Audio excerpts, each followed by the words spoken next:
நீங்க இந்த திமுக ஓட்டு போடுறது, மற்றும் பலருக்கு ஓட்டு போடுறது, பாஜக ஓட்டு போடுறது, யாருக்கு ஓட்டு போட்டாலும் சுத்தி சுத்தி நீங்க பாஜகவுக்கு ஓட்டு போடுற மாதிரி தான்.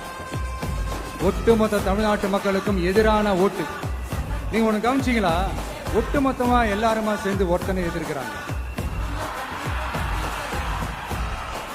அதுக்கு என்ன காரணம்? ஏன் அப்படி எதிர்க்கணும்? இப்ப அவங்கவுங்க ஒரு தனித்தனி கூட்டணியில இருந்தாங்கன்னா உங்களுக்கு ஆப்போசிட்ல இருக்கிறவங்கள எதிர்ப்பாங்க. ஆனா ஒட்டுமொத்தமா எல்லாருமா சேர்ந்து ஒருத்தனை எதிர்க்கிறாங்க. அதுக்கு என்ன காரணம்? ஒட்டுமொத்தமா எல்லாருமா சேர்ந்து ஒரே கூட்டணியில இருக்கிறாங்க.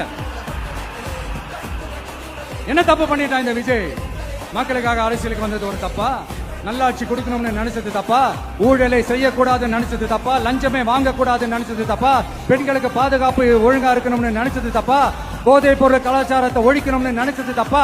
சட்டம் ஒழுங்கை சரி செய்யணும்னு நினைச்சது தப்பா? விவசாயிகள் நல்லா இருக்கணும், மீனவர்கள் நல்லா இருக்கணும், உழைக்கிற மக்கள் எல்லாரும் நல்லா இருக்கணும்னு நினைச்சது தப்பா? ஆனா மக்களே நல்லா இருப்போம், நல்லா இருப்போம், எல்லாரும் நல்லா இருப்போம். எப்படி நல்லா இருப்போம், நல்லா இருப்போம், எல்லாரும் நல்லா இருப்போம்.